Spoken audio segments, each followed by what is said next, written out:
My husband passed away, leaving our daughter the house and $6 million. All I got was an old cabin. Then she threw me out of the house, screaming, "Go live with the pigs, you poor old woman." Days later, what I found in that cabin left her in total shock. I'm glad you're here. Follow my story to the end and let me know what city you're watching from. That way, I can see how far my story has traveled. My name is Joyce, and I'm 56 years old. For 30 years, I thought I knew my family. I thought love and loyalty meant something, until the day my husband died, and I discovered just how wrong I had been. The reading of the will took place at the office of Mr. Morrison, an older lawyer with glasses that kept sliding down his nose as he read the documents. I was sitting in a worn leather chair, my hands clasped in my lap, trying to keep my nerves in check. My daughter Amanda sat beside me, dressed in an expensive black suit I didn't remember ever seeing her wear. Her posture was stiff, expectant. "All right," Mr. Morrison began, clearing his throat. "I will now proceed with the reading of Robert Matthews's last will and testament." My heart was pounding. Robert and I had been married for 25 years. We had worked together to build a life, a home, a future. Naturally, I assumed everything would be divided equally, or perhaps the majority would go to me, considering Amanda already had her own successful career as a lawyer. "To my dear wife, Joyce," Morrison read, and I sat up straighter. "I leave the cabin on Pine Creek Road, along with all its contents." I frowned. The cabin was an old, dilapidated shack that Robert had inherited from his father years ago. We had never done anything with it, because it needed far too much work. "To my beloved daughter, Amanda," Morrison continued, "I leave the family home on Maple Street, all bank accounts, investments, and the total sum of $6 million. The world stopped. $6 million. The house I had lived in for 25 years. Everything we had built together. Amanda got it all, and I got a cabin that was falling apart. There must be a mistake," I muttered, my voice barely a whisper. Amanda turned to me, a smile on her face that didn't reach her eyes. "There's no mistake, Mom. Dad knew what he was doing." Mr. Morrison looked at me with something that resembled pity. "The terms are very clear, Mrs. Matthews. Your husband was very specific about his wishes." We left the office in silence. The April sun felt too bright, almost cruel. During the drive home, Amanda didn't say a word, but I could feel her satisfaction radiating off her like heat from an oven. That evening, as I was preparing dinner just as I had for decades, Amanda finally spoke. "Mom, we need to talk about the living arrangements." I put the knife down on the cutting board. "What arrangements?" "Well, this is my house now, and frankly, I think it's time you had your own space." I stared at her, waiting for any sign that she was joking. "Amanda, this has been my home for 25 years. This is where I built my life with your father." "Dad's not here anymore," she said coldly. "And this house is mine now. You have the cabin." "The cabin has no electricity, Amanda. No running water. The roof is caving in." She shrugged, as if my problems were trivial. "Then you'll have to fix it up, won't you? Look, I don't want this to get ugly. I'm giving you 1 week to pack your things." I felt like I'd been slapped. 1 week? 1 week, she repeated, and then added with an icy smile. "Consider it an opportunity for independence, Mom. You always said you wanted more time for yourself." The next few days were a blur of confusion and grief. I packed my personal belongings, the family photos, the clothes that fit into 2 suitcases. Amanda supervised everything like a hawk, making sure I didn't take anything she considered valuable. "Not that," she snapped, when I tried to take the set of china my mother had given me. "That came with the house. It was from my mother, Amanda. It's now part of my inheritance." On the last day, as I loaded my bags into my old Honda, Amanda came out of the house. She was wearing a new designer dress and jewelry I didn't recognize. "I hope you understand this isn't personal, Mom," she said, but her tone suggested otherwise. Dad obviously had his reasons for doing this. "And what do you think those reasons were?" I asked, my voice cracking slightly. Amanda stepped closer, and for a moment I thought she might finally show some compassion. Instead, her expression hardened. "Maybe because he finally realized you were always a burden, always depending on him, never really contributing. Maybe he wanted to make sure that I, who actually made something of my life, got what I deserved." Her words hit me like bullets. "Amanda, I sacrificed my career to raise you. I left my job to be a stay-at-home mom because you and your father wanted me to. No one forced you to do anything, Mom. Those were your choices." I got into the car, my hands trembling. Amanda stood in the driveway, watching me drive away from the only home I had known as an adult. When I reached the cabin, the sun was setting. The structure looked even worse than I remembered. The paint was peeling, windows were broken, and the porch steps sagged dangerously. But it was all I had. That first night, lying on the floor on an old blanket, staring at the stars through a hole in the roof, I cried like I hadn't cried since I was a little girl. Not just for the loss of my home, but for the loss of the daughter I thought I knew. How had it come to this? How had the little girl I raised, who I had loved unconditionally, turned into someone so cruel? But as the tears dried on my cheeks and the silent woods surrounded me, a tiny spark of something ignited in my chest. It wasn't anger. Not yet. It was determination. If Amanda thought I would give up, if she thought I would break, she was dead wrong. She had no idea what was waiting for me in that old, seemingly worthless cabin. She had no idea that my life was about to change forever. The first few days in the cabin were the hardest of my life. Without electricity, I relied on candles and an old flashlight I found in a dusty drawer. Without running water, I had to walk half a mile to a well that still worked, carrying buckets that felt heavier each day. My hands, once accustomed to the comforts of a suburban life, became covered in blisters and cuts. But the physical pain was nothing compared to the emotional toll. On the third day, my sister Linda called. Her voice sounded strange, distant. "Joyce, is it true what Amanda is saying?" "What's she saying?" I asked, though a part of me already knew. "She says you attacked the lawyer when the will was read, that you screamed and made a scene because you weren't left all the money." The phone felt heavy in my hand. "Linda, that's a complete lie. I never—" "She also says you've been harassing her, demanding money, threatening to hire a lawyer to contest the will." "That's a lie," my voice broke. "Linda, I'm your sister. You know me better than that." There was a long, painful pause. "I don't know what to think, Joyce. Amanda sounded very upset when she called. She said she was afraid of you." After I hung up, I sat on the rotten wood floor of the cabin and cried until I had no tears left. Amanda hadn't just taken my home. She was systematically destroying all my other relationships.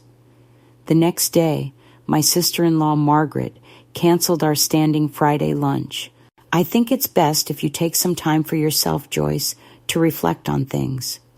Then it was my cousin Sarah, who had been like a sister to me. "Amanda says you've been drinking heavily since Robert died. Maybe you should get some help."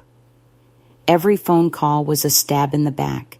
Amanda had carefully constructed a narrative where I was the villain, the greedy, desperate widow who couldn't accept that her own husband didn't trust her with his fortune. A week after I moved into the cabin, Amanda showed up. She arrived in a brand new, bright red BMW, wearing a coat that probably cost more than my car. "Hi, Mom," she said with a fake smile. "Just came to see how you're settling in." I looked at her through the broken screen door, trying to process her presence. "What do you want, Amanda?" "Can't I just visit my mother?" She laughed, but it sounded hollow. "Wow, this place really is a dump, isn't it? Look at those broken windows and that roof. My God, are you actually living in here?" "I have no choice." "Well, I guess you'll just have to make it work." She stepped closer and lowered her voice. "You know, Mom, I've been talking to the family about you." My stomach sank. "What have you been telling them?" "Just the truth. That you've been very bitter since the will reading, that you can't accept Dad's decisions, that you've been making some very nasty comments about me." "Amanda, that's not true, and you know it." She shrugged. "Perception is reality, Mom, and the perception is that you're not handling your grief well." Then she turned and started walking back to her car, but she stopped and looked back over her shoulder. "Oh, and Mom, Linda mentioned you might try to contest the will. Just so you know, Dad worked with the best lawyer in the state. It's all legally airtight. If you try anything, you'll just end up with even less money than you have now." After she left, I stood in that broken doorway for a long time, watching her car disappear down the dirt track. The reality of my situation hit me like an avalanche.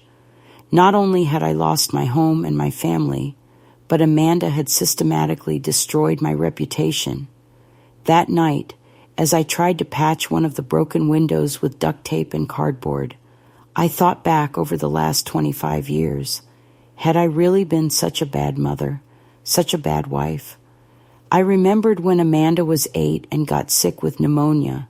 I had spent 3 straight nights in the hospital, sleeping in an uncomfortable chair, holding her hand.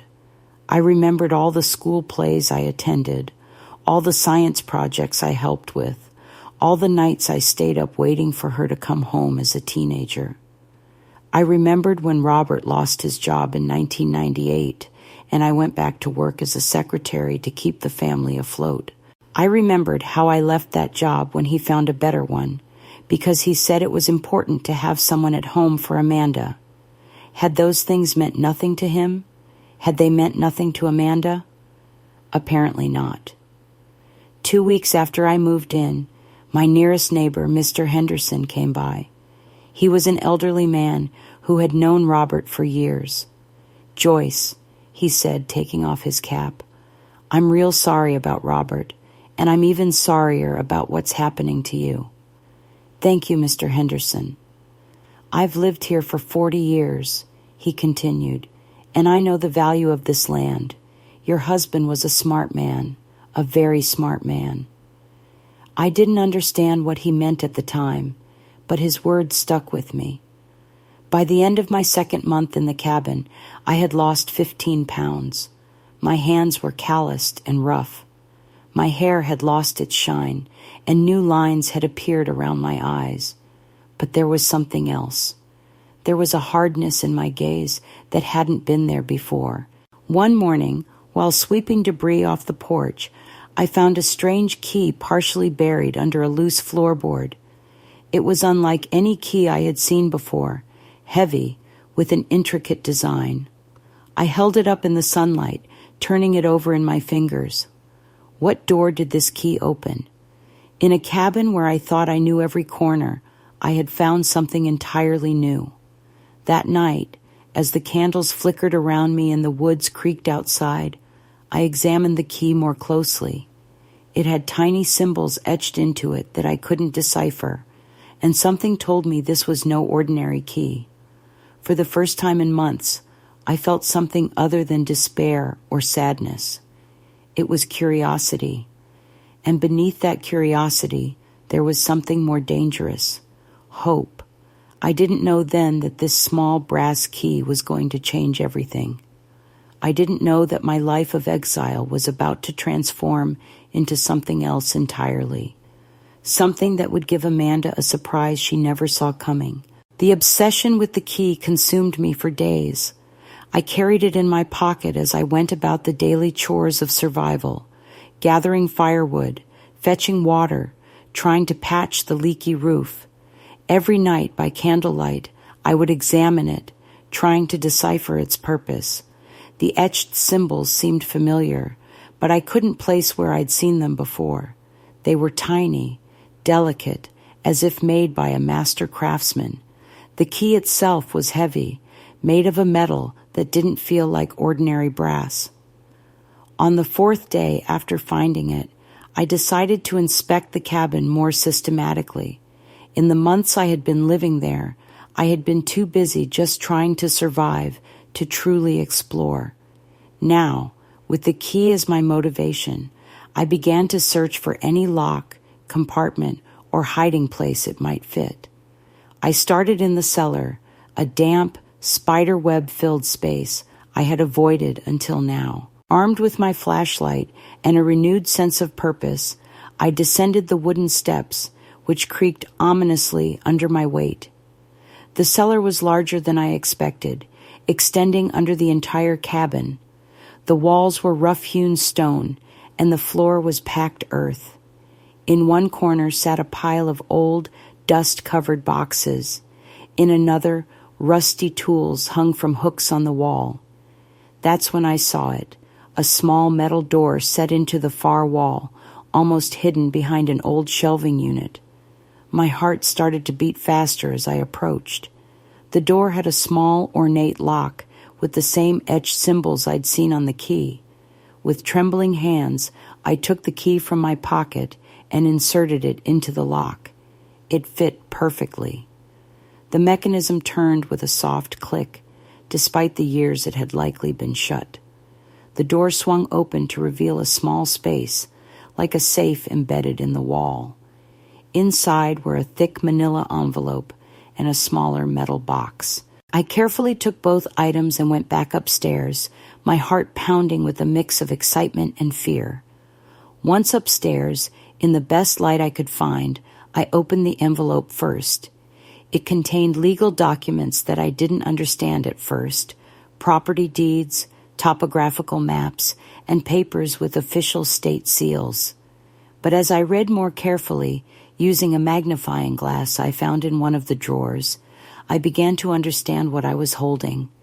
They were mineral rights, mining rights for the entire property where the cabin stood, and not just for the small plot I could see, but for 200 acres of forest stretching back into the hills. My breath caught as I read through the documents. According to the paperwork, which dated back to the 1920s, Robert's family had owned the mineral rights to this land for generations. But more importantly, there was a recent geological report, dated just 2 years before Robert's death. The report indicated significant deposits of high-grade quartz, as well as potential veins of semi-precious stones. But it was the last page that took my breath away. A purchase offer from a mining company for the extraction rights, $5 million. The offer had been made 6 months before Robert died, but according to a handwritten note in the margin, he had turned it down. "I'll wait for the right time," he had written in his familiar script. With hands that were shaking violently, I opened the smaller metal box. Inside was a sealed letter with my name written in Robert's handwriting. "My dearest Joyce," the letter began, "if you are reading this, it means you have found what I left for you. I hope Amanda wasn't too cruel, but knowing her nature, she probably was." I had to stop reading to wipe away the tears that had started to fall onto the paper. "I know you must be wondering why I did things this way," the letter continued. "Why I gave the house and the money to Amanda while leaving you this seemingly worthless cabin. The answer is simple. I know you, Joyce. I know your strength, your resilience, your ability to survive and thrive even in the most difficult circumstances. Amanda has never had to struggle for anything. We gave her everything on a silver platter, and I'm afraid it has turned her into someone I don't recognize. Someone greedy, manipulative, with no real compassion for others. If I had left everything to you directly, she would have found a way to take it from you, legally or otherwise. My breathing was ragged as I kept reading. But you, my love, you have something Amanda will never have. True inner strength. I knew that if anyone could survive in that cabin long enough to find this treasure, it would be you. Consider it a final test, one that Amanda would have never passed.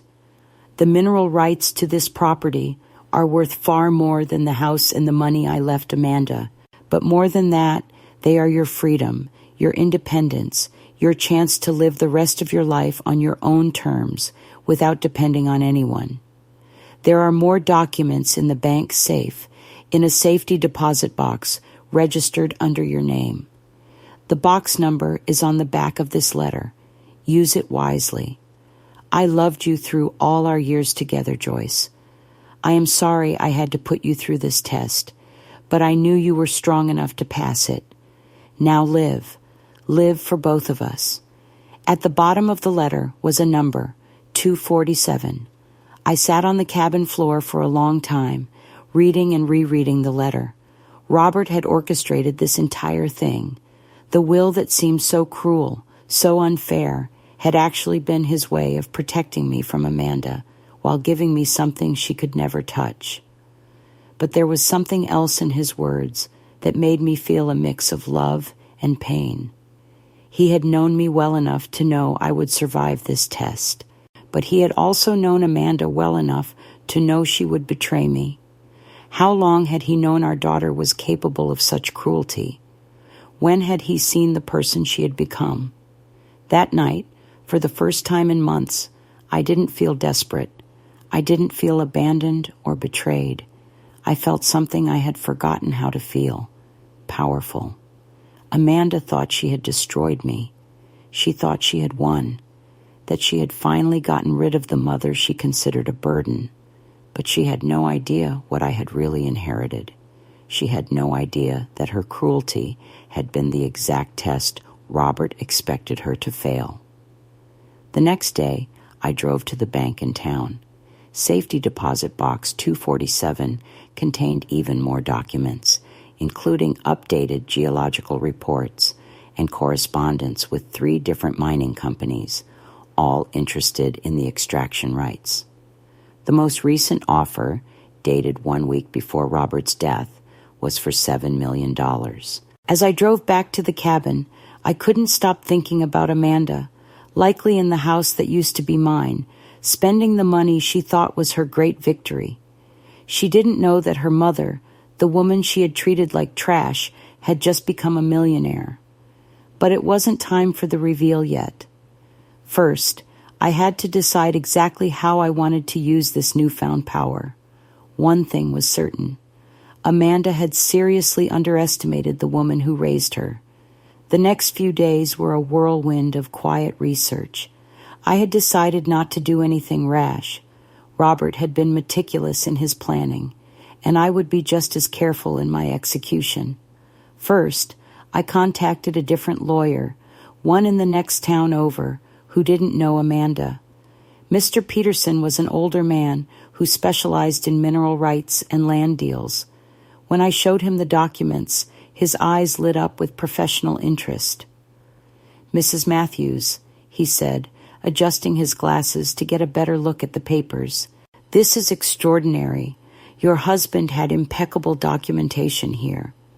These mineral rights are legitimate and completely separate from any other inheritance."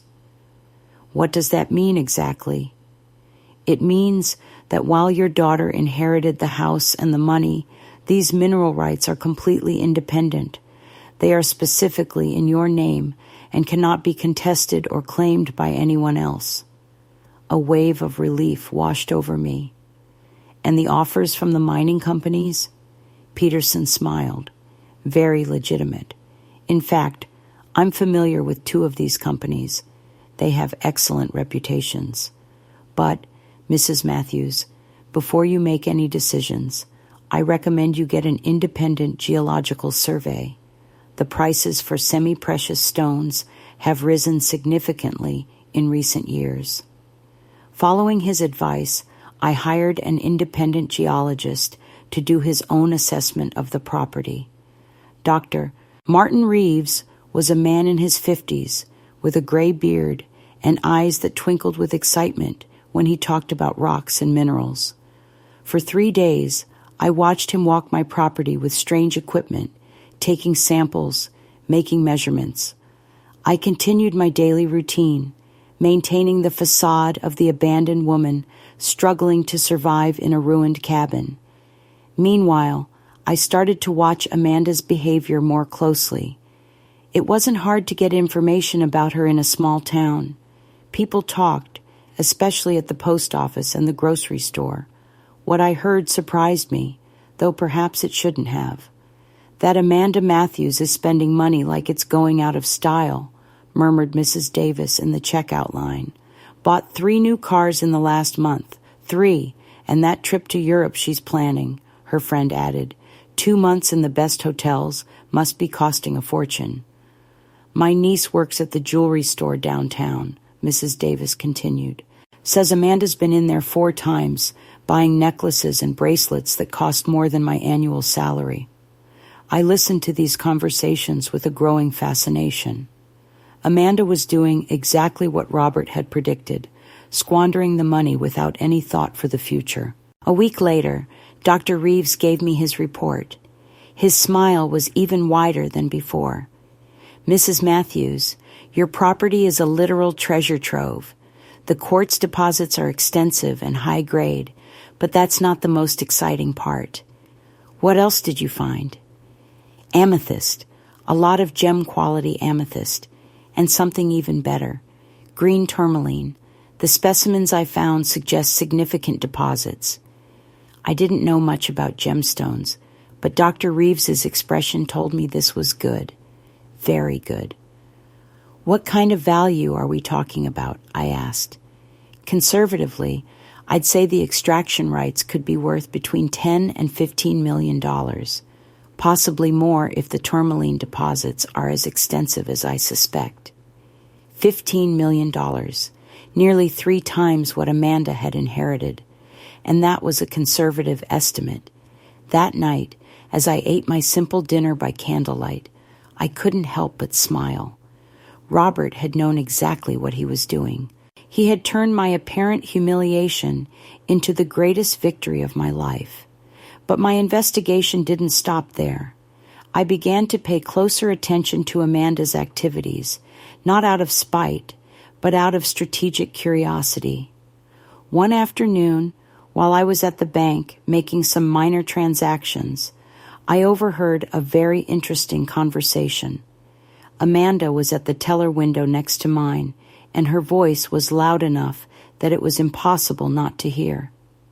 I need to transfer another $50,000 to my investment account, Amanda was saying to the teller, and I also need some information about loans against my inheritance. I have some major expenses coming up. Loans against her inheritance. That meant she was already spending more money than she had readily available. After she left, I waited a few minutes before approaching the same teller. He was young, probably new at the job, and seemed a little overwhelmed. "Excuse me," I said in my most motherly voice, "but wasn't that Amanda Matthews who just left? I think she might be a relative of mine." "Oh, yes, Mrs. Matthews has been very busy lately with all her transactions." "Transactions?" "Well, I shouldn't discuss other customers' business," he said, but then he leaned forward as if to share a juicy piece of gossip. "But between you and me, I've never seen someone spend money so fast. Large withdrawals almost every day." This was valuable information. Amanda wasn't just spending Robert's money. She was spending it at an unsustainable rate. A few nights later, while going over Robert's documents for the 100th time, I found something I had overlooked before, a small note written in the margin of one of the older geological reports. Amanda never had patience for the things that truly matter, always wanted instant gratification. Joyce, on the other hand, understands the value of waiting for the right moment. Robert had understood our daughter better than I had thought. He had seen her impulsive nature, her need to have everything immediately, and he had used that weakness against her. The next day, I decided to take a little trip into town. I hadn't left the property for anything but essentials in weeks. But now I was curious to see how Amanda was handling her newfound wealth. I found her in the most expensive clothing boutique in town, trying on a coat that probably cost more than I had spent on clothes in the last 5 years. "What do you think of this one?" she was asking the sales clerk, twirling in front of the mirror. "It's for my trip to Paris next month." "It looks beautiful on you, Mrs. Matthews," the clerk replied. "And we have shoes that would match perfectly." From my position behind a rack of scarves, I could watch Amanda without being seen. Her behavior was telling. She bought compulsively, choosing the most expensive items without even asking the price.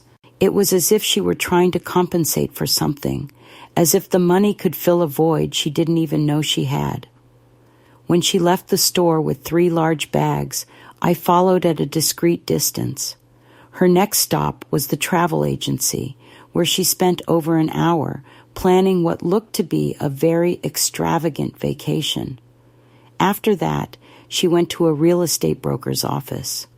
Through the window, I could see her looking at brochures for houses that were clearly out of her price range, even with her inheritance. It was fascinating and sad at the same time. Amanda was acting exactly like a person who had won the lottery and had no idea how to manage sudden wealth. She was making impulsive decisions that would lead her to financial ruin in just a few years. That night, back in my cabin, I did some basic calculations. Based on what I had observed and overheard, Amanda was spending roughly $50,000 a month. At that rate, her $6 million would last less than 10 years, and that wasn't counting the interest she was likely racking up on loans. Robert had been right. Amanda didn't have the discipline or the wisdom to handle true wealth, but I did. As the candles flickered around me and the forest whispered in the darkness outside, I made a decision. It was time to start turning my mineral rights into a reality. But I would do it my way, on my terms, and when the time was perfect. Amanda would get her surprise, but first she would have her downfall.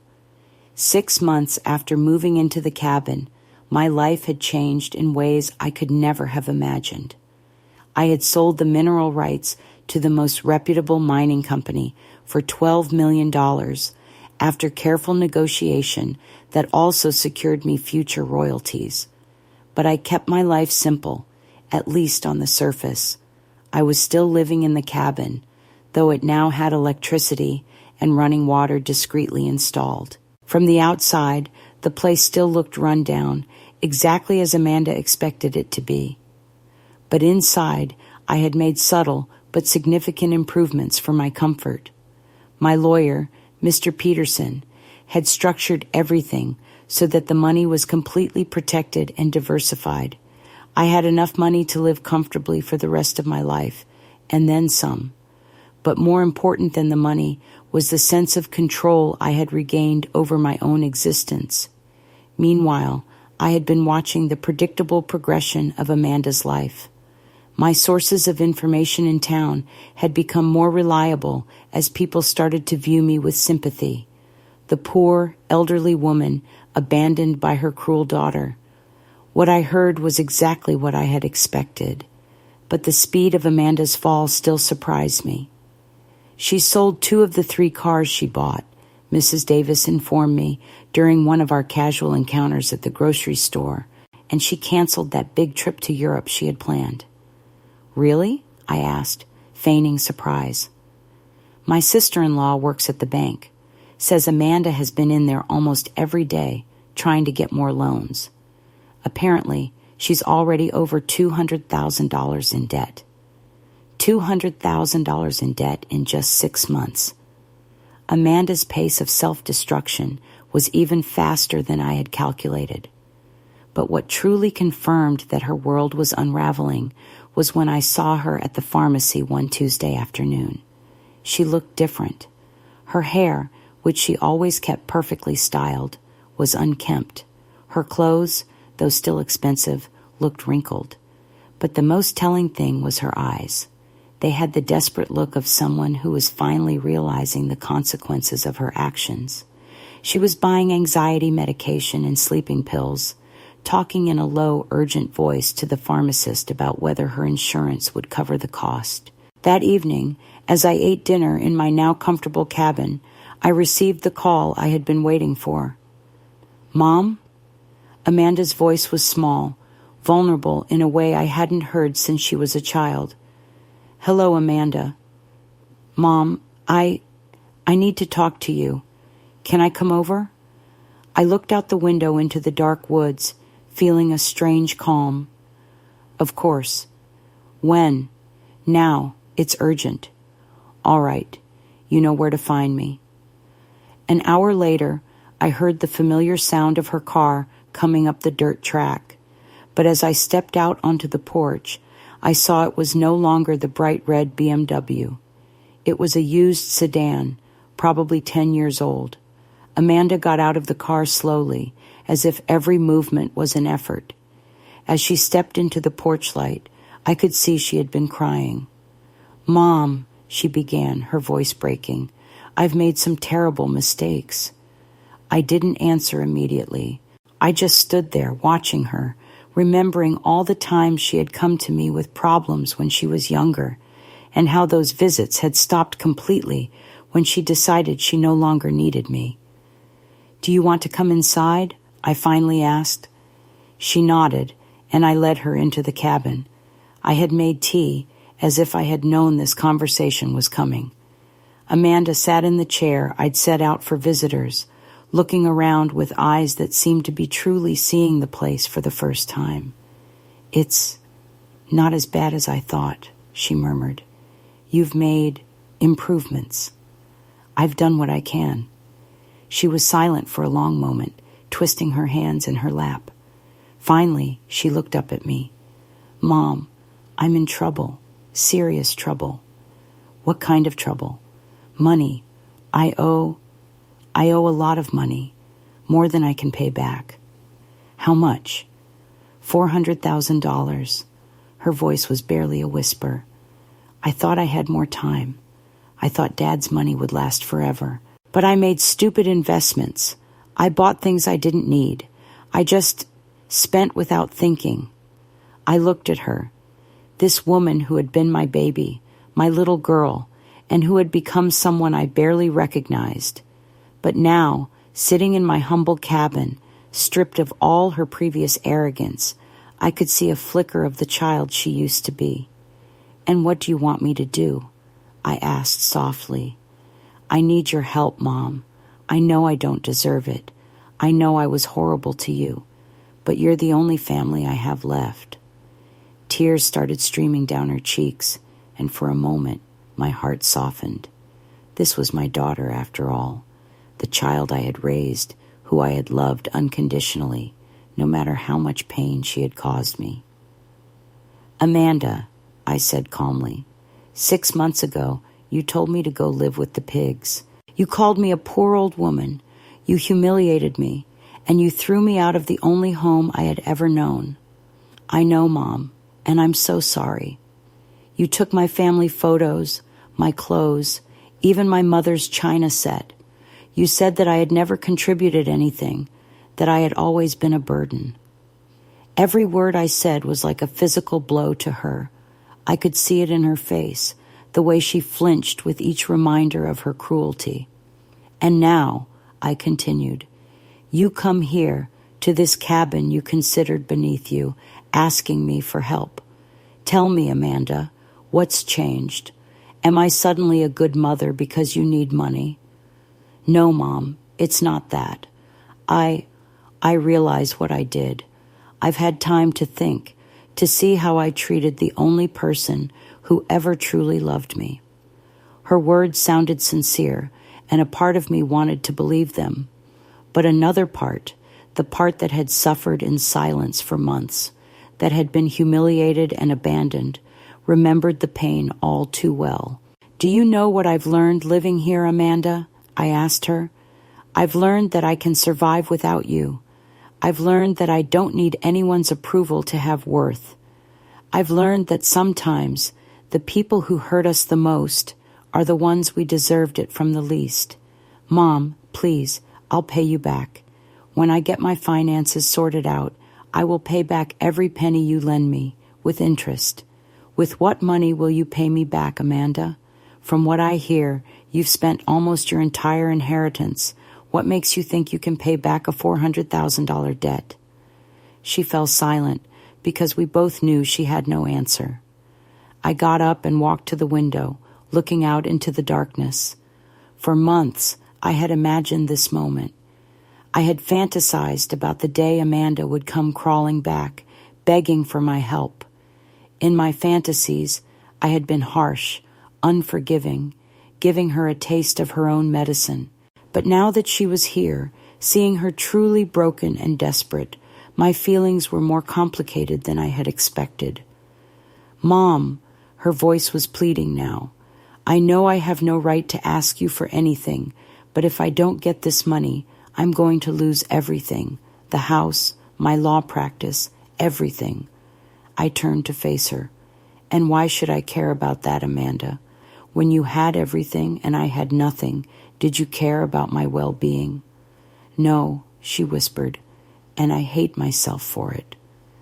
The moment of truth had arrived, the moment where I had to decide what kind of person I wanted to be.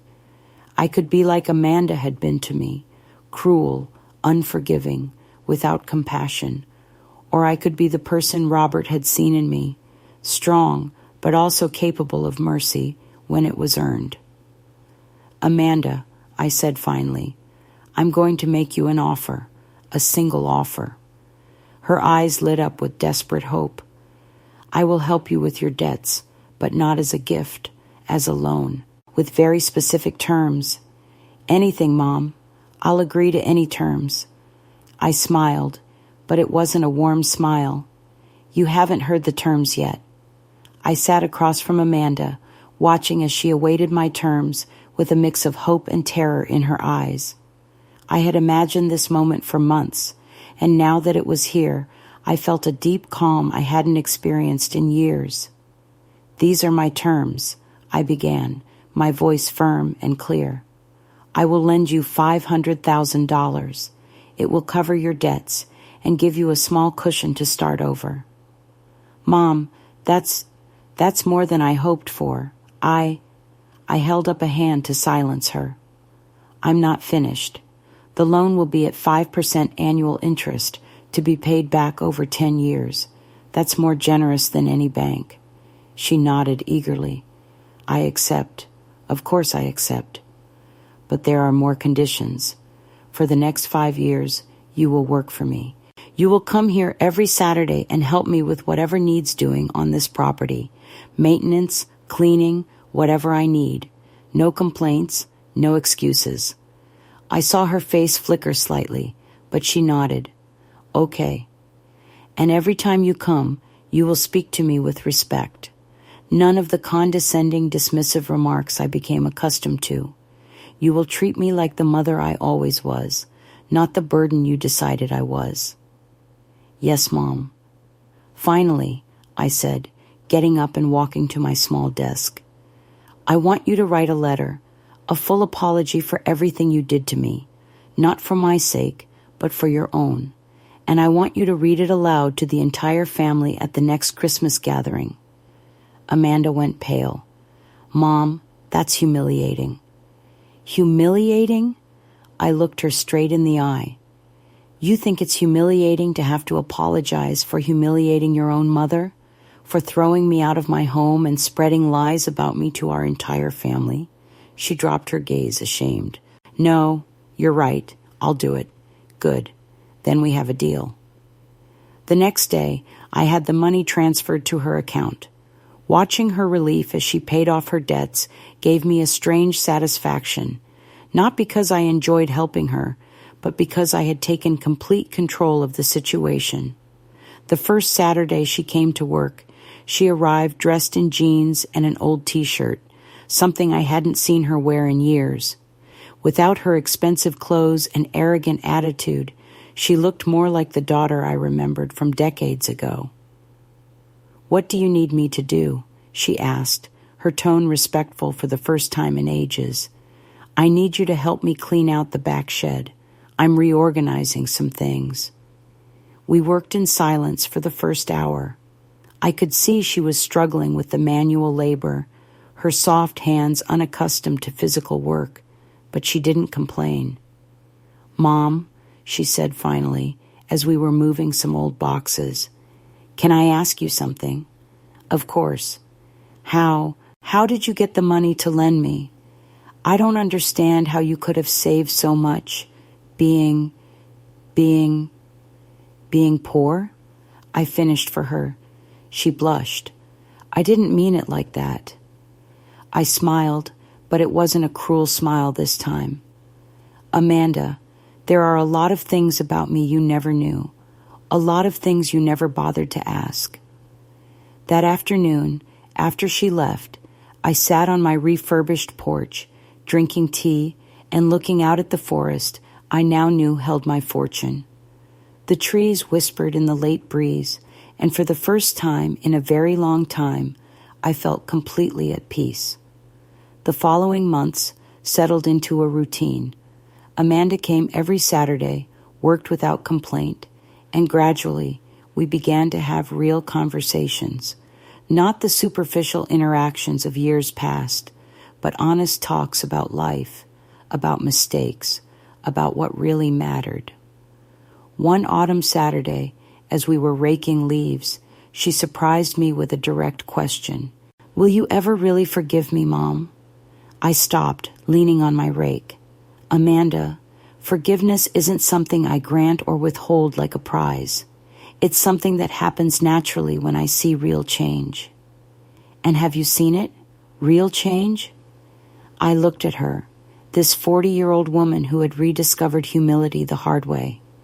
"Yes, I have. But more importantly, I think you've seen it in yourself." She nodded, wiping away a tear. "I'm so ashamed of the person I was." "Don't be ashamed of the past, Amanda. Use it to be better in the future." Christmas arrived, and with it, the first family gathering since my exile. Amanda had kept her promise, writing a long letter, apologizing not just to me, but to the entire family for the lies she had spread.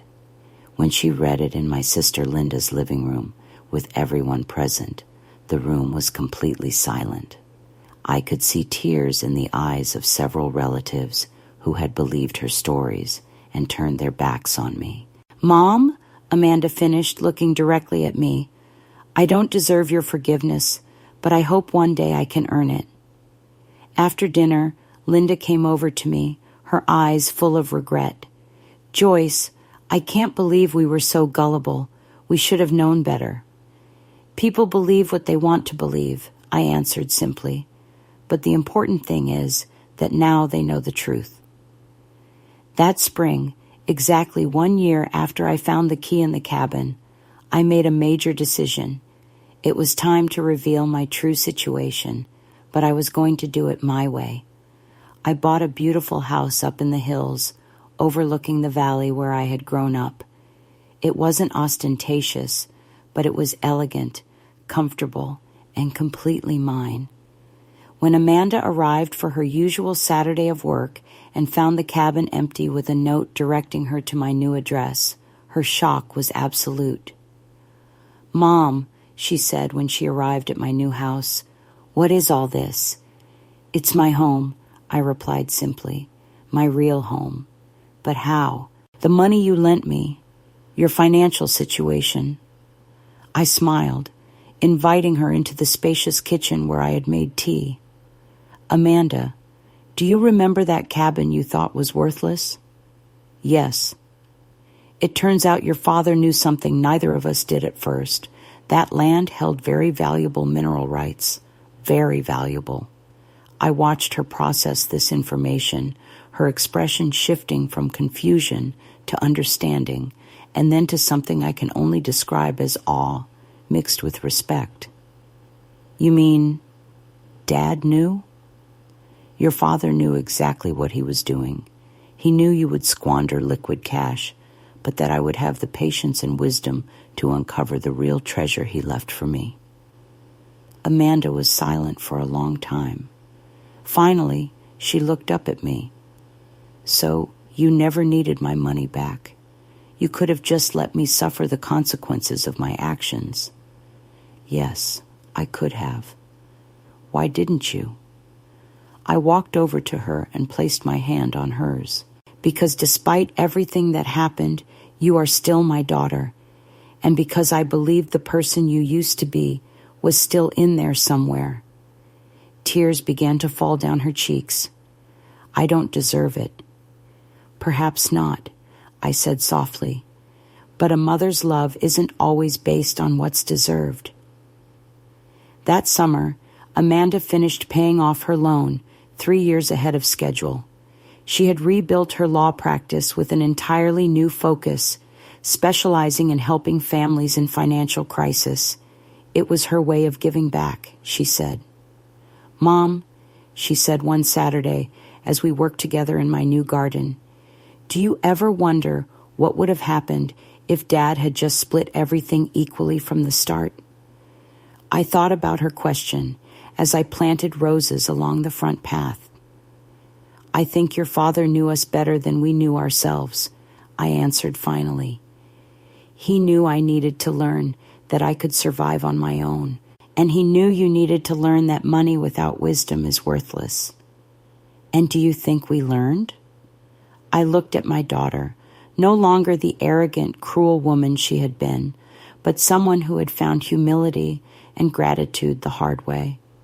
I thought about my own journey, from the devastated woman cast out of her home to the independent, prosperous woman I was now. "Yes," I said, smiling as the afternoon sun bathed my garden in golden light. "I think we finally learned."